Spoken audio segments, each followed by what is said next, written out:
What's up mga kamoto, samahan nyo kami ngayong hapon. Panoorin natin yung ano dito, yung seaside sa may Muwa banda. May inaakala namin meron pa kaming magandang tanawin dito, yung pala tinatambakan na. Totoo pala talaga yung sa balita, kaya ayun na, nasisira na yung ano natin. Totally tinambakan na talaga ng gusto. May doon sa may dulo, yan ongoing yung trabaho nila doon. Ano sila?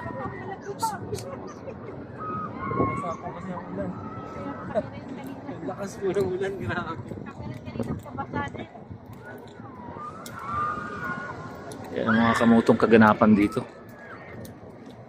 Talagang gagawin na naman nila ditong panibagong panibagong city na naman sa gitna ng dagat. Super init pa talaga. Ayan guys.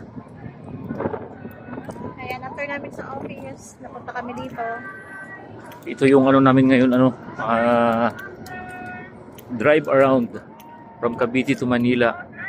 Manila going to Muwa naman. Tapos ito yung nadatnan namin. Ang inaakala namin na ganon pa rin dati na makikita mo yung buong karagatan dyan.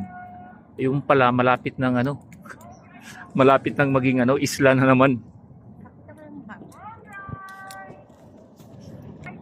Ayan kami guys, naglalakad. Naglalakad na naman si Inday at si Dudong, namamasyal sa may gilid. Always. Kailangan lagi sumama sa Ayan, riding. Namumula na yung mukha namin. Para na kami para kami lechon. Init. Buti na lang may payong tayo. 5. Bili na tayo kasi may nagbibideo. Ayan. Ayan guys, ayan yung Ferris wheel. Ayan mga kamoto. Meron naman din yung kahit paano meron din magandang tanawin dito sa may gilid.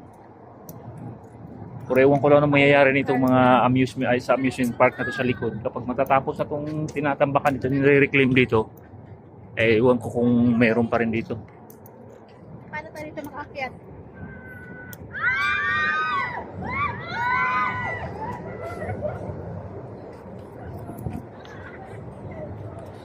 Yan mga kamoto, yung nila, nire-reclaim nila. Ayun, ongoing yung trabaho nila. Ito na pala yung likod ng Muwa ngayon. Tagal na rin kasi namin hindi nakapunta dito, gawa simula nung dito kami tumira sa Maynila, tapos lumipat na kami ng Cavite. Ayun, madalang na lang kami napunta dito sa may seaside na to, kaya ito pala yung Grabe, hanggang doon na pala. nangyayari ngayon. Hanggang doon na yung Oo, yun nga Hanggang doon na yung nakakover laban Kaya tuloy-tuloy yung tuloy-tuloy Kaya yung... hanggang doon na yung nakakover ng buhangin. Oo, yan. Hanggang dito na lang. Dire-diretso ata yan, papuntang PICC o papuntang Maynila talaga. So ito okay na to Ewan ko lang kung baka tatambakan pa yung papunta dito para hindi na sila gagawa ng tulay kung papunta dyan ng tao, di ba? Grabe. So garing din pala yun sa ilalim ng dagat yung mga buhangin na yan.